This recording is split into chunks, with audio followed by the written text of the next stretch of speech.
Bonjour, bonjour à tous. Progrès. Progrès, c'est le thème de Big cette année. Et progrès notable, on va en parler pour le commerce international. Le commerce international, ça repose sur de l'historique, ça remonte aux Vénitiens, etc. Et aujourd'hui, ce commerce est en train de faire sa mue, d'évoluer, se digitaliser notamment.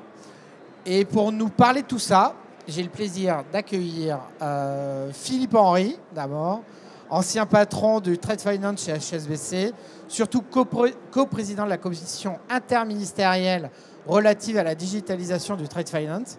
Ça fait un peu long hein, comme titre. Dominique Doise du cabinet Vattier. Éric Henry, directeur innovation Trade Finance chez BNP Paribas. Et Karl Laurent de Baïco, solutions d'expédition, rationalisation, planification, gestion documentaire. En clair, le monde de la logistique, ceux sans qui le commerce international ne fonctionnerait pas. J'ai surtout oublié. Voilà. Hop. Alors, on va commencer par un état des lieux. Je vais laisser la parole aux experts. Éric, Philippe, rappelez-nous ce qu'est quand même le commerce international et le trade finance dans ce commerce international. En fait, on se rend compte que c'est un des plus vieux métiers du monde, mais que c'est un des moins connus parce que vous avez des tas d'acteurs dans le monde du commerce international. Vous avez évidemment les importateurs, les exportateurs, les banquiers qui les financent. Vous avez les douanes, vous avez les transporteurs routiers, transporteurs bateaux. Vous avez les intermédiaires qui aident à gérer les flux de marchandises. Vous voyez que tous ces acteurs qui sont là et qui existent depuis des années étaient plutôt organisés jusqu'à présent en s'échangeant des documents papier. En fait, vous avez trois types de flux dans le commerce international. Vous avez les flux physiques, évidemment, parce qu'il faut transporter des biens. Vous avez des flux documentaires, parce qu'il faut documenter le transport des biens. Ça appartient à qui? Ça va où? Qui est en charge du transport? Donc il y a des tas de contrats qu'on appelle des flux documentaires. Puis vous avez des flux financiers, parce qu'il faut bien financer le transport, l'import et l'export. Et pour faire simple, on va dire jusqu'à présent, l'ensemble de cet écosystème, parce qu'on parle d'un écosystème mondial, cross-border, mais c'est quand même un écosystème, l'ensemble de cet écosystème s'échangeait largement sous format papier les documents nécessaires au commerce international. Et ce qu'on s'est dit, c'est qu'avec l'évolution des technologies digitales, il y avait moyen de faire mieux, il y avait moyen de simplifier ces flux, à la fois documentaires et financement, et il y avait moyen d'accélérer les échanges grâce à l'utilisation de la technologie. Alors peut-être pour illustrer ce que tu viens de dire, Philippe, sachez quand même que sur un transport, il y a une vingtaine d'acteurs qui existent entre l'exportateur et l'importateur. Et il y a 200 emails en moyenne qui sont échangés pour chaque transport. Donc vous faites 200 emails fois 20 sociétés. Vous mettez 30 secondes environ à lire, écrire, forwarder un email. Sur un navire qui fait 20 000 containers, comme sont les navires modernes aujourd'hui, ça correspond à 4 siècles de travail administratif par voyage pour chaque navire. Chaque navire fait 5 voyages par an. Il y a 5000 porte-containers sur la planète. Donc, c'est pour vous donner un peu une idée de l'ampleur de la tâche dont on parle. Et le commerce international est basé là-dessus. Et en termes de volume financier, Éric? Absolument. Moi, je voudrais rajouter un élément sur le trade finance où nous finançons 80% du commerce international et cela s'effectue par des produits trade documentaires. À côté de cela, on a les 15% qui sont en export finance. En tout cas, ce qui est très important, c'est de noter que nous sommes vraiment dans un environnement qui est totalement fragmenté. Comme cela a été rappelé, il y a un très grand nombre d'acteurs. Lorsque nous-mêmes, nous recevons des jeux de documents à examiner pour pouvoir assurer le paiement de notre exportateur, eh bien, cela signifie que l'on doit regarder une facture, une packing list, une liste de colisage, des certificats d'origine, de poids, d'inspection, d'assurance, des documents de transport et cette liasse documentaire va devoir être transmise de l'exportateur jusqu'à l'importateur afin de lui assurer le dédouanement de sa marchandise. Donc on est vraiment dans un environnement qui est très complexe et encore aujourd'hui totalement papier, et c'est ce que l'on est en train de chercher à digitaliser actuellement. Donc finalement, si on grossit le trait, on fait du commerce de la même manière que les Phéniciens au VIe siècle avant Jésus-Christ. J'exagère, hein. Bon, à grands traits. Alors même que moi qui viens des marchés financiers, et je vois quelques amis dans la salle qui viennent des marchés financiers, on a digitalisé les marchés financiers il y a 45 ans. Quand on travaille dans la dette, dans l'equity, tout est digitalisé. Les échanges de produits financiers se font contre paiement de manière totalement digitale. Donc on a décidé un jour, on s'est réveillés là tous les 5, et on s'est dit on va révolutionner le trade finance comme les marchés financiers à 45 ans, à 5. Et on va voir qu'est-ce qu'il faut faire pour arriver à digitaliser ces flux. Enfin, la différence par rapport aux Phéniciens, c'est que maintenant, il y a 200 millions de containers qui s'échangent chaque année sur la planète. On est aussi sur une autre échelle, même si ça reste 100% papier ou presque 100% papier. Et je rajouterais également dans le domaine du trade finance, c'est toute la complexité de notre activité. Ce n'est pas simplement regarder ou recevoir des documents, c'est vraiment les analyser. Et aujourd'hui, cette analyse s'effectue encore sur un support papier. Ce sont toutes ces contraintes, difficultés, parce que derrière la réception d'une liasse documentaire, bien entendu, il y a des risques de fraude, il y a beaucoup de pertes de documents, il faut également en prendre conscience. Il y a des ressources humaines qui sont requises et allouées à la vérification des documents, et in fine, ça augmente les coûts globaux que l'on peut avoir sur une transaction trade. Ce qui est très excitant, c'est que si on veut faire bouger ça, il faut qu'on mette autour de la table des gens qui ont des cultures et des connaissances totalement différentes, qui jusqu'à présent pouvaient se satisfaire de travailler en silo. Ce n'est pas une critique. Le banquier était en silo, l'informaticien était en silo. Pour faire bouger les choses, il faut des juristes, il faut des informaticiens, des gens du digital, il faut des gens qui sont des experts du transport, il faut des entreprises, il faut des banques, il faut des assureurs, mais il faut surtout d'ailleurs des juristes. Et c'est l'occasion de passer la parole à la personne la plus importante du groupe. Bon, merci Philippe de me flatter de cette manière. Quel était le problème pour les juristes ? En fait, il faut partir du départ. On s'est aperçu en 2022, donc il y a 2 ans, qu'encore 0,5% seulement des crédits documentaires étaient digitalisés. Donc il y en avait 99,5% qui impliquaient encore des flux papier. Pourquoi ?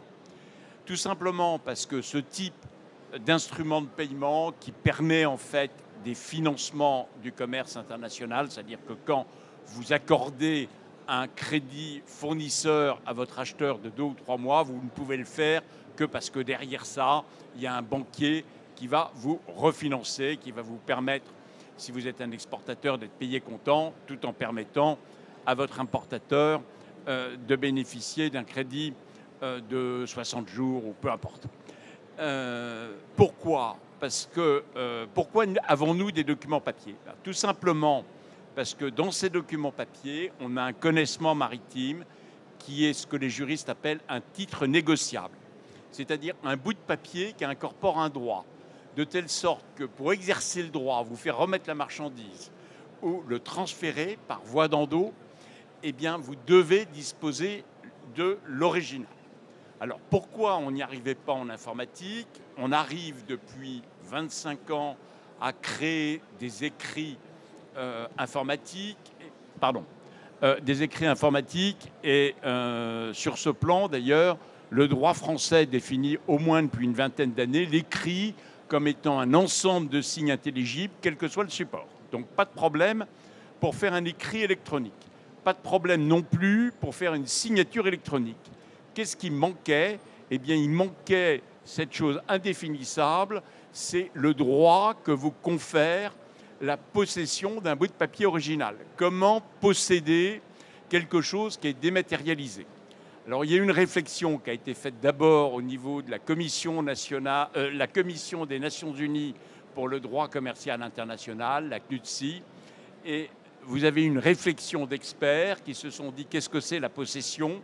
La possession, c'est la maîtrise d'un document. Quand vous possédez un billet de banque, vous en avez la maîtrise, vous pouvez le déchirer ou le donner à votre boulanger. Mais vous pouvez en faire ce que vous voulez. Vous avez la maîtrise. Qu'est-ce que c'est la maîtrise? C'est le contrôle.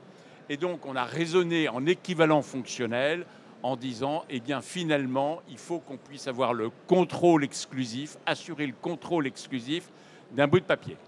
Pour ça, on devait changer la loi, ou du moins créer une loi complémentaire. Ça a été fait alors, à la suite de travaux qui ont été faits par une commission dirigée par Philippe Henry de Paris Europlace et également de la Chambre de commerce internationale.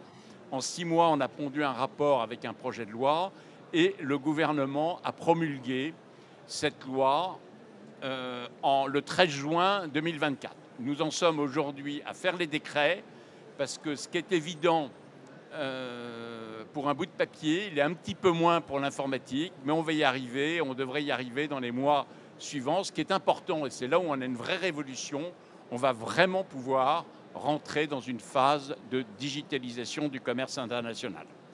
Alors, je ne sais pas si vous vous rendez compte, mais les personnes qui sont à côté de moi sont des véritables héros des temps modernes. Non, mais c'est incroyable. Il y a encore 10 ans, vous aviez les transporteurs maritimes qui disaient « Ah ouais, non mais c'est super, mais les banquiers bougeront jamais. » On allait voir les banquiers, ils disaient « Non, mais ça c'est super, mais les compagnies maritimes ne bougeront jamais. » On allait voir les assureurs et c'était pareil, tout le monde s'attendait. Et là, vous avez devant vous des gens qui ont fait travailler tout cet écosystème et qui ont réussi à mettre tout le monde d'accord. Et tout ça aboutit à une loi qui va changer la façon dont le commerce international va se réaliser. Donc, moi, je propose que vous ayez une énorme admiration pour ces gens-là. Bon, en fait, évidemment, c'est très technique, donc on ne voit pas ça aux 20h de TF1. Mais il faut que vous vous rendiez compte qu'à part Singapour, les Anglais et la France, il n'y a pas d'autre pays qui a transféré, qui a implanté dans sa loi la reconnaissance digitale de ces titres, de ces title documents. Et c'est compliqué, parce qu'encore une fois, il faut que ça ait les mêmes fonctionnalités qu'un bout de papier. Un connaissement maritime, si vous avez la main sur le papier du connaissement maritime, vous avez la main sur le container qui est associé. Et il fallait transférer ça si vous avez la main sur une écriture digitale dans une plateforme éligible, vous avez la main sur le container. Donc c'est pas simple, hein, c'est pas simple. Mais on a eu beaucoup de chance, et je dois rendre hommage à la direction du Trésor, ministère des Finances, ministère de la Justice, parce qu'à partir du moment où on leur a expliqué l'enjeu pour le commerce international et pour le commerce de la France et pour nos exportateurs, ils nous ont alloué des ressources. Et la loi a été promulguée avant que notre cher président Pardon, elle a été promulguée après, mais votée avant que l'Assemblée nationale retourne dans ses pénates. Et donc finalement, on est passé avant, ce qui fait que maintenant, on n'a plus que le décret d'application à mettre en œuvre. Donc on est vraiment tout près de pouvoir dire, mesdames, messieurs les informaticiens, vous pouvez créer des plateformes. Les experts du métier, les professionnels du métier, vous pouvez vous servir de cette loi. Messieurs les banquiers, vous pouvez considérer comme très sérieux la réception de documents digitaux au lieu de documents papier. Donc on peut développer un écosystème, mais il fallait changer la loi. Et d'ailleurs, c'est vrai que cette loi, c'est une lame de fond, hein. On est le 3e pays dans le monde à inscrire dans la loi cette possibilité. 3e pays, on attend 100 pays en 2026. Donc on est vraiment précurseur, on est une lame de fond. Mais le résultat, le bénéfice, tout ça pour les exportateurs, Karl, du côté, toi qui vis ça au quotidien, ou Eric sur la partie financière, voilà, qu'est-ce que vous pouvez nous expliciter comme bénéfices finaux? Sur la partie, donc moi je viens du monde de la logistique. Je peux vous raconter des processus qui sont affectés par ces lourdeurs papier. Donc vous avez par exemple des exportateurs, enfin j'en ai rencontré personnellement, on ne me l'a pas raconté, je l'ai vu, un exportateur à côté de Marseille qui envoyait des containers en Algérie. Il ne les envoyait pas depuis Marseille, les containers en Algérie, parce que le temps de traitement des banques était trop long. Du coup, les containers restaient longtemps sur le port en Algérie et il y avait des coûts de stockage pas possibles. Et donc, ils prenaient une route par le nord de l'Europe pour avoir un temps de mer suffisant pour que les banques puissent réaliser leur processus documentaire. Donc, c'est ça la réalité, c'est que ces lourdeurs papier impliquent aussi des aberrations au niveau physique. Et donc, c'est là où le fait de passer dans un monde digital va permettre de faire coïncider et de faire collaborer le monde de la supply physique et le monde de la supply financière. Alors moi, je vais rétablir quelques vérités quand même sur le trade finance. Il est banquier. Oui, parce que moi, je t'aurais laissé plutôt parler de transactions où la digitalisation va apporter un bénéfice.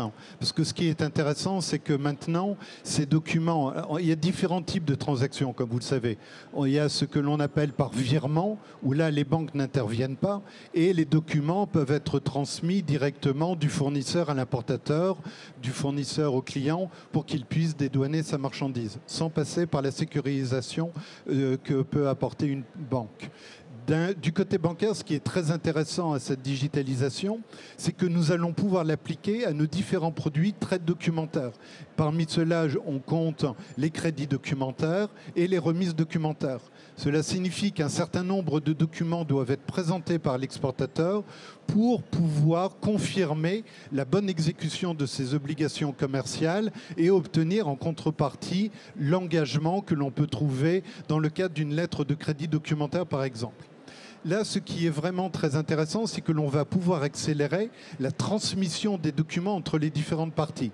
Vous vous souvenez, lorsque l'on parlait d'un écosystème qui est très fragmenté, il n'y a pas uniquement un importateur, un exportateur de banque, mais il y a tout un écosystème. Et bien, à partir du moment où on va pouvoir transmettre ces documents de partie à partie sur un support digitalisé, bien entendu, les actions qui vont devoir être réalisées par chacune des banques, bien entendu, elles vont rester les mêmes, sauf que nous allons recevoir les documents, les justifications, donc facture, packing list, documents de transport, beaucoup plus rapidement. Ce qui va nous aider également dans l'automatisation de notre processus de vérification, puisque l'on va recevoir des datas. Ces datas vont pouvoir être intégrées dans nos systèmes de vérification interne et passer rapidement à l'étape suivante.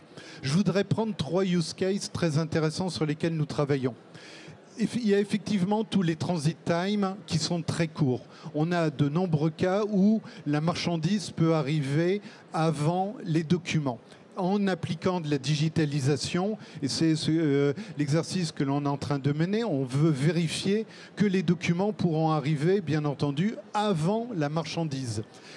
Déjà, nous avons une certitude, c'est que l'exportateur va pouvoir nous présenter les documents plus rapidement. Il n'y a plus de DHL, il n'y a plus de chronopost entre lui-même et la banque. Nous-mêmes, il n'y aura plus de chronopost ou de DHL entre la banque exportatrice et la banque importatrice. Ça va accélérer les transmissions. En l'espace de quelques instants, les documents vont passer d'une partie à une autre. Un deuxième cas d'usage que l'on est en train de tester. Eric, si je puis me permettre, pour appuyer ton point, c'est que le premier trade mondial en container, ce sont sur des flux à très faible transit time, c'est des flux intra-Asie. Donc c'est des flux où les temps de trajet sont excessivement courts. Et donc ce que tu viens de décrire, ce n'est pas anecdotique. C'est le premier trade mondial, les flux intra-Asie. Tout ce qui est onshore, très très proche, effectivement. Le deuxième cas d'usage que nous examinons, c'est juste côté, cette fois-ci, export, la possibilité de pouvoir régler beaucoup plus rapidement notre client. À partir du moment où nous recevons les documents plus rapidement, nous pouvons les vérifier plus rapidement, nous pouvons lui apporter un financement ou un paiement beaucoup plus rapide. Donc là, on améliore vraiment le fond de roulement de notre client.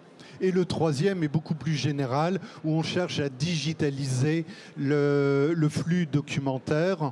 Et là, on peut être sur du flux Asie-Europe, par exemple. Et là, bien entendu, cela a un très grand impact sur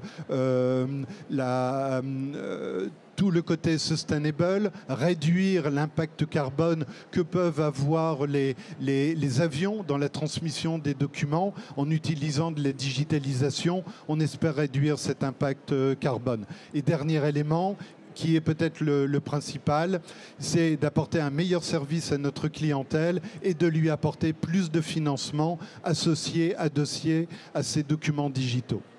Alors, ce qui a été extraordinaire dans le travail qu'on a réalisé depuis 1 an et demi, c'est que chaque composant des groupes de travail a apporté sa pierre au moulin. Les banquiers, les juristes, l'État, les ministères. Un grand merci en particulier à BPI France. Non pas parce qu'on est invité par eux aujourd'hui, mais parce qu'ils sont très très bons dans les sujets transversaux. C'est plus compliqué de gérer un sujet transversal avec des cultures différentes que de gérer un sujet vertical. Donc eux, ils mettent du lien entre les deux. Un bon exemple, ils ont fait un mapping qui est sur leur site internet. Ils ont mappé une centaine de boîtes de tech françaises regroupées sous le vocable trade tech, c'est-à-dire toutes les boîtes de tech qui contribuent à un moment ou à un autre dans la chaîne supply à digitaliser les flux. Encore une fois, ça peut être tracking de bateaux, tracking de containers, ça peut être les financements du BFR des clients, ça peut être, qu'est-ce qu'il y a d'autre encore? Ça peut être compliance, contrôle des flux de compliance. 100 boîtes de tech françaises dans la trade tech, 10 000 personnes qui bossent dans la trade tech. Le mapping a été fait par BPI. Allez voir, parce que vous découvrirez qu'en fait, surtout pour la génération d'après nous, ceux qui sont natives, Gen AI, etc., à partir du moment où on digitalise les données, on peut travailler dans un concept et une notion de single window. C'est-à-dire que, sous le caveat de, bien entendu, contrôler qui voit quelle info. Hein. Ce n'est pas ouvert à tout le monde, on n'est pas dans le cloud quand même. Mais à partir du moment où les données sont digitales, on peut mettre des couches d'AI pour accélérer les processus, faire des contrôles. Et ça, c'est le futur du trade digital de demain. Nous, on a construit les briques qui vont permettre maintenant aux boîtes de trade tech de se lâcher, d'apporter de la solution industrielle aux entreprises, aux banques, aux assureurs et aux intermédiaires. Ça permettra également, un dernier point, aux customs de se faire payer plus vite aussi, de vérifier qu'il n'y en a pas quelques-uns qui fraudent quelque part un peu les fees qu'ils doivent payer. Hein. Ça va permettre évidemment d'aller contrôler d'un peu plus précisément ce qu'il y a dans les containers. Parce que tous ces flux d'informations qui, encore une fois, regroupent les données qui sont transportées, les éléments documentaires associés et les paiements associés, avec un petit peu d'intelligence artificielle, vous imaginez bien qu'on va pouvoir retrouver une aiguille dans une botte de foin. Ça, c'est l'avenir. Et on est en train de juste construire la préhistoire de ce qui est en train d'arriver dans le commerce international digitalisé. Oui, juste un petit mot pour préciser. Nous ne parlons pas comme documents transférables, simplement des connaissements, mais également des billets à ordre et des lettres de change qui peuvent renaître et permettre des financements de besoins en fonds de roulement de manière beaucoup plus aisée, aussi bien sur un plan international que sur un plan interne, en supprimant toute une série de risques qui existent aujourd'hui avec les financements au travers des lois d'AI, et notamment le risque de portage. Je ne suis pas payé à l'échéance. On le réduit fortement et ça peut simplifier les process de manière tout à fait considérable. Moi, je voudrais rajouter un point, peut-être en guise de conclusion pour ma part, c'est de dire toutes ces solutions existent déjà. Il faut maintenant les expérimenter. Nous les expérimentons. Notre souhait, c'est de les expérimenter avec vous. Venez nous voir, venez en parler, venez nous présenter vos problèmes éventuels pour que l'on puisse en parler ensemble. Il faut être curieux. On n'est qu'au tout début d'une grande aventure. Il y a un autre élément il va peut-être venir dans vos questions, c'est l'interopérabilité. Aujourd'hui, il y a un certain nombre, comme le rappelait Philippe, de French Tech ou de tech en général, de FinTech qui proposent des solutions. Ce que l'on cherche aujourd'hui, c'est déjà à prouver l'usage de ces différentes solutions.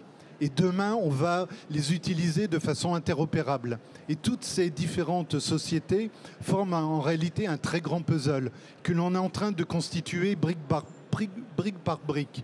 Donc il est intéressant de commencer à déjà tester avec nous ces différentes solutions pour vous permettre ensuite de choisir celle qui sera la meilleure pour votre environnement.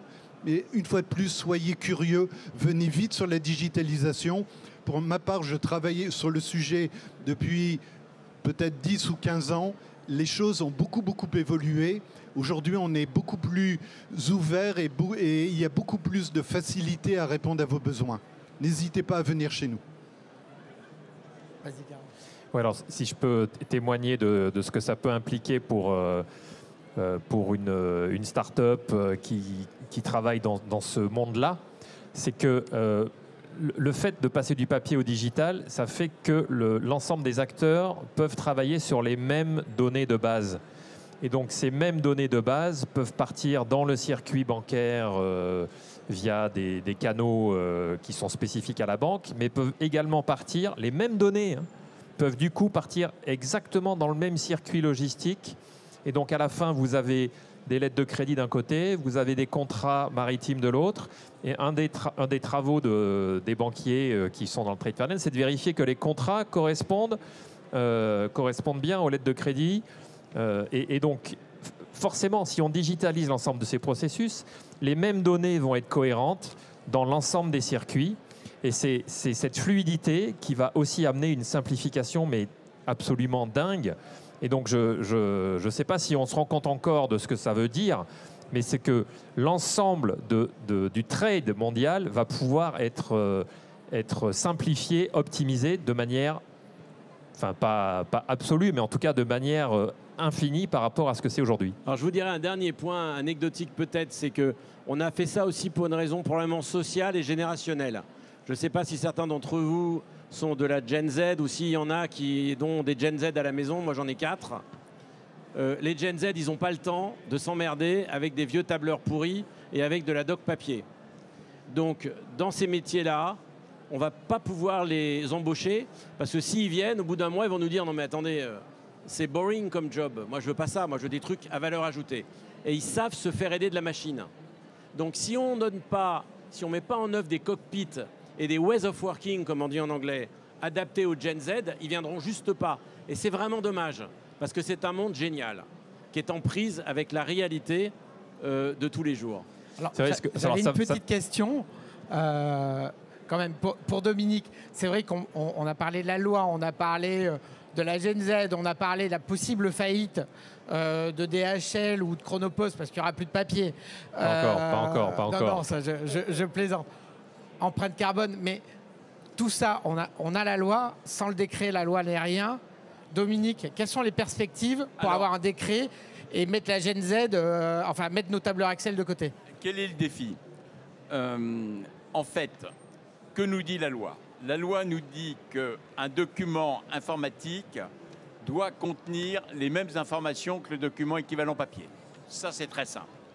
Et elle dit aussi une chose, c'est qu'il faut qu'il y ait une méthode fiable qui permette de s'assurer de l'unicité du document, c'est-à-dire que mon document informatique immatériel, il faudra que je puisse distinguer un original, un exemplaire faisant foi de toutes les copies qui ne seront qu'informatives.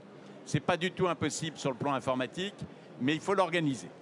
Deuxième point, il faut s'assurer que le porteur, c'est-à-dire la personne qui a le contrôle exclusif du document, soit bien identifiée comme telle. Il faut identifier tous les intervenants. Et enfin, il faut assurer l'intégrité d'un document, ça existe déjà pour les contrats informatiques, mais d'un document qui évolue. Une lettre de change, c'est un original qui est modifié le jour où elle est acceptée, qui est modifié le jour où elle est avalisée, qui est modifiée le jour où elle est endossée. Idem pour les connaissements, pour tous ces documents transférables. Donc aujourd'hui, peu de pays, ça a été évoqué par Eric, ont transposé les principes de cette loi type de la CNUTSI pour avoir une loi sur les documents transférables. Les Anglais font confiance au marché pour définir la méthode fiable qui permettra de réaliser tous ces objectifs. En France, on est un petit peu plus directif. On est en train de se gratter la tête pour définir les exigences, entre guillemets, minimales qui permettront de réaliser ces objectifs. Il y a un débat, il y a plusieurs